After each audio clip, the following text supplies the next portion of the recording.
Plutarco. Vidas Paralelas. Sertório e Eumenes. Autor Plutarco de Caroneia. Editora Sementes de Mudança. Narração de Luís Matias. Introdução. Depois de Viriato veio Sertório. Sertório era um general romano que tinha sido expulso de Roma. Os lusitanos não conseguiam resistir aos romanos sozinhos e precisavam de um bom comandante. Então mandaram-lhe mensageiros para que os viesse comandar e continuar a sua luta. Sertório aceitou e diz-se que fez a sua capital aqui em Évora e que a partir daqui organizou a luta dos lusitanos contra os romanos. Diz-se que foi ele quem mandou construir o Templo de Diana, aquele que agora querem chamar só Templo Romano.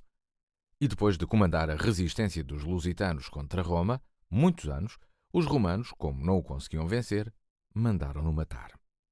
Já passaram quase 40 anos e ainda me lembro desta aula dada pela minha professora primária. Ela falava sempre de história com particular paixão, mas julgo que boa parte do meu entusiasmo nesse dia se devesse ao facto de eu querer acreditar que a cidade onde vivia tivesse sido, no passado, bastante mais importante do que era no início dos anos 80. Julgo também que esse fascínio não era unicamente meu. Todo o habitante de Évora que a conhece quase deseja acreditar nesta história. Talvez por isso o nome de Sertório e de Diana, a deusa romana que lhe está associada, seja tão abundante nesta cidade. Uma das praças principais da cidade, onde se situa a Câmara Municipal, chama-se Praça de Sertório. Diana é o nome dado a um grande número de instituições, clubes, empresas e restaurantes nesta cidade.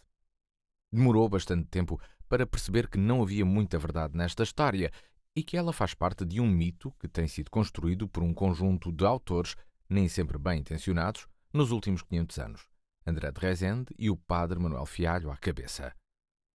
É também sabido há muito tempo que esta não é uma história verdadeira, mas ainda assim continua atraente e persistente. Gabriel Pereira, autor da anterior tradução da Vida de Sertório em português, datada de 1879 e impressa numa tipografia que se situava também em Évora, já dizia: Sertório não pretendeu, parece até que nunca lhe passou pela mente, criar aqui uma nova pátria. Foi sempre romano e só romano, servindo um partido romano e guerreando o outro, rodeando-se dos homens da sua facção.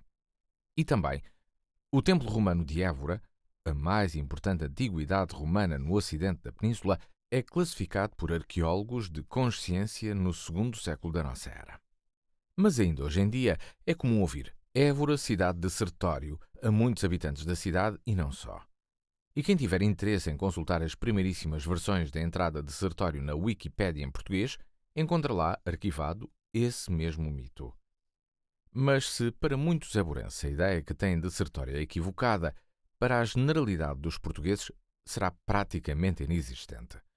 Foi por todas estas razões que esta tradução surgiu em 2008 para ajudar não só a divulgar os feitos de Sertório, mas também para ajudar a esclarecer qual, de facto, foi o seu papel.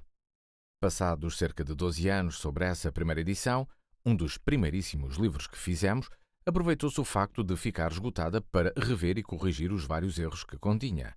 Neste sentido, esta obra foi completamente revista e refeita. Foi consultada a bibliografia adicional mais recente, de modo que o resultado é uma obra profundamente diferente da anterior edição. Plutarco nasceu provavelmente no ano 46 da nossa era, na cidade grega de Caroneia, na Beócia. Proveniente de uma família abastada, pôde desfrutar de uma educação de elevada qualidade na Academia Platónica de Atenas. Essa mesma riqueza permitiu-lhe também viajar bastante pelo Império Romano em representação de interesses da sua cidade. Seria bem relacionado com alguns elementos da elite romana e terá sido graças a um desses seus amigos, Mestrio Floro, cônsul durante o principado do imperador Vespasiano, que Plutarco terá obtido a cidadania romana. A maioria dos seus trabalhos data da fase final da sua vida, nos anos que se seguem à morte do imperador Domiciano, ocorrida no ano 96. Plutarco terá morrido entre 119 e 125. Plutarco deixou-nos muitos escritos sob a forma de curtos ensaios sobre temas tão diversos como filosofia, ética, educação, política, religião, psicologia, ciências naturais, literatura, retórica e biografias. Sertório e Eumenes é um dos pares de biografias que escreveu e pertence a uma série que se conhece por Vidas Paralelas. As Vidas Paralelas consistem numa biografia de um sujeito grego que o autor compara a um romano. A maioria destes pares contém um breve prólogo na primeira biografia, onde o autor tende a dar ênfase ao que ambos têm em comum e termina com uma comparação entre os dois sujeitos, que tende a manifestar as diferenças entre os dois biografados. As razões que Plutarco aponta para juntar quaisquer dois sujeitos são as mais variadas e, por vezes, de facto, bastante forçadas, tendo os sujeitos biografados pouco em comum. No caso de Nícias Crasso, por exemplo, os sujeitos mais não têm em comum senão o facto de terem sido ricos e de terem sofrido uma grande derrota militar no final das suas vidas. Em tudo o resto, eles apresentam diferenças consideráveis. Conhecem-se 23 pares de vidas paralelas, ao que se acrescem 4 outras vidas que não têm par correspondente. Conrad, no seu estudo crítico sobre o Sertório de Plutarco, sugere que o par Sertório Eumenes terá sido dos últimos a ser composto e que pertenceria a uma unidade, onde se incluiriam também Coriolano Alcíbiades e Agis e Cleómenes os Gracos, na qual os sujeitos biografados entram em conflito com as forças políticas dominantes. As biografias de Sertório e de Eumenes distinguem-se também por se encontrarem entre as mais curtas de todas as vidas paralelas. As razões para juntar Quinto Sertório e Eumenes de Cárdia são dadas pelo próprio autor na introdução a Sertório 1.6. Ambos nasceram para liderar e eram dotados de grande talento para a guerra e de habilidade para frustrar os seus inimigos. Ambos estavam exilados dos seus países, comandavam soldados estrangeiros e, nas suas mortes, sofreram uma fortuna que lhes foi dura e injusta, pois ambos foram vítimas de conspirações e foram mortos por aqueles com quem tinham vencido os seus inimigos. Ao contrário do que acontece na grande maioria das vidas paralelas, neste caso é o romano Sertório que tem precedência sobre o grego Eumenes. Tal é um dos argumentos usados para sustentar que, ao abordar este par, Plutarco estava muito mais atraído por Sertório do que por Eumenes. Em ambos os retratos, é possível, com a ajuda de outras fontes da época, obter mais conhecimento sobre os biografados. A partir delas, é possível concluir que Plutarco minimiza ou oculta muitas das falhas de Sertório. Por outro lado, na biografia de Eumenes existem inúmeras lacunas. O autor não tenta lidar com todas as fases da carreira do general grego e, segundo Bosworth, a biografia de Eumenes é modificada para oferecer paralelos ou antíteses à de Sertório. Que tal aconteça não deverá ser estranho, pois as vidas paralelas não foram escritas por Plutarco como se fossem história. Ele próprio diz, na Vida de Alexandre 1.2, pois não estou a escrever história, mas sim vidas. Ou seja, muitos dos retratos são talhados pelo autor conforme a mensagem que com eles pretende ilustrar. Plutarco busca nas suas vidas paralelas o caráter, a influência da educação, o drama dos sucessos e dos insucessos das suas personagens, a atitude dos seus sujeitos face a tais destinos e os respectivos ensinamentos morais que daí se podem tirar. Não o rigor buscado por outros autores clássicos como Tucídides ou Políbio. Tal não significa, no entanto, que Plutarco apenas deva ser lido pelos magníficos dramas que apresenta. É também útil ao historiador, embora deva ser abordado com as devidas cautelas. É muitas vezes apenas em Plutarco que podemos encontrar determinados pormenores sobre a vida dos personagens que aborda. Nesta edição, ao contrário do que fez anteriormente Gabriel Pereira, juntámos a Sertório também a tradução de Eumenes e a comparação entre os dois, pois as vidas paralelas foram escritas por Plutarco para serem lidas em conjunto, não separadamente. O período dos Diádocos, ou sucessores de Alexandre Magno, do qual Eumenes de Cárdia faz parte, é um dos mais fascinantes da antiguidade, e espera-se que este contributo ajude a lançar alguma luz sobre os eventos desses anos. É um período no qual personagens que parecem maiores do que a própria vida, Antígono, Ptolomeu, Crátero, Pérdicas, Demétrio Poliórcetes, Seleuco, Lisímaco, etc., lutam uns com os outros pela herança de Alexandre, um pouco por toda a Grécia e Médio Oriente, durante anos sem fim, vários morrendo violentamente para lá dos 80 anos, nunca tendo por limite a sua falta de ambição. A presente tradução foi realizada principalmente a partir da versão inglesa de edição bilingue da Loeb Classical Library, elaborada por Bernadette Perrin. Posteriormente, toda a obra foi revista à luz do já citado estudo crítico do Sertório de Plutarco, elaborado por C. F. Conrad, e de bibliografia complementar. De facto, a dívida desta obra ao estudo de Conrad é elevada. Inúmeras correções ou tomadas de posição relativamente à tradução originalmente feita foram adotadas mediante os comentários daquele autor, assim como muito do material presente na elaboração das notas se lhe pode reportar. No que respeita à tradução de Eómenes, não nos sendo possível beneficiar da ajuda de uma edição crítica, recorremos a outra bibliografia e outras fontes sobre o mesmo período, como Arriano e principalmente Diodoro Sículo, para preencher as várias lacunas e para as notas de rodapé que existem nesta biografia. Capítulo 8. À medida que o vento amainava, foi levado para um grupo de ilhas dispersas e sem água onde passou a noite. Em seguida, partindo daí, passando através do Estreito de Gades, manteve a costa da Espanha do lado direito e desembarcou um pouco acima da foz do rio Betis, que desagua no Oceano Atlântico e deu o seu nome às zonas adjacentes da Espanha. Aqui encontrou uns marinheiros que tinham regressado recentemente das ilhas do Atlântico. Estas são duas, separadas entre si por um pequeno canal. Ficam a cerca de 10.000 estádios da costa de África e chamam-se Ilhas Afortunadas. Gozam de chuvas moderadas, que chegam apenas em intervalos passados e na maior parte do ano de brisas suaves que dispersam o orvalho. Também possuem um solo rico e fértil, adequado ao cultivo e produzem abundantes e nutritivos frutos que crescem por si, sem exigir trabalho duro e árduo. Nas ilhas prevalece um ar saudável devido ao clima temperado e às suaves mudanças de estação. Pois os ventos de norte e de leste que sopram do nosso lado do mundo mergulham no vazio e, devido à distância, dissipam-se e perdem a força antes de chegar a estas ilhas. Os ventos de sul e de oeste que envolvem as ilhas trazem consigo, por vezes, chuviscos suaves e intermitentes, mas, na sua maioria, arrefecem-nas com brisas úmidas e alimentam o solo com cuidado. Como tal, surgiu uma crença enraizada mesmo entre os bárbaros que aqui se situam os Campos Elíseos e a morada dos abençoados que Homero canta na Odisseia. Notas ao capítulo 8. O Estreito de Gades é o moderno Estreito de Gibraltar. O rio Betis é o atual Guadalquivir. A opinião divide-se entre se as Ilhas Afortunadas seriam parte das Canárias ou a Madeira e Porto Santo. O clima descrito e a distância considerável a que ficam da costa, cerca de 1.850 km, parecem sustentar que se tratava do arquipélago da Madeira. Capítulo 9. Quando Sertório ouviu esta história, foi arrebatado por um desejo irresistível de se estabelecer nestas ilhas e aí viver em tranquilidade, a salvo da tirania e das guerras sem fim.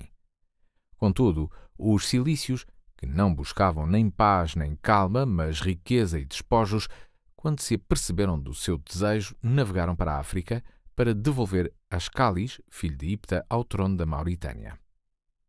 Então, Sertório não entrou em desespero e decidiu ir em auxílio dos que lutavam contra Ascalis para que os seus seguidores pudessem obter novas esperanças, lhes pudesse oferecer novas aventuras e para que pudessem permanecer juntos apesar das dificuldades. Os habitantes da Mauritânia ficaram felizes por o verem chegar. Sertório rapidamente entrou em ação, derrotou Ascalis numa batalha e cercou-o. Além disso, quando Sila enviou Paciano com um exército para ajudar Ascalis, Sertório enfrentou-o, matou-o, alistou depois os seus soldados e forçou a rendição da cidade de Tingi, para onde Ascalis e os seus irmãos tinham fugido em busca de refúgio. Os líbios afirmam que o gigante Anteu está enterrado nesta cidade.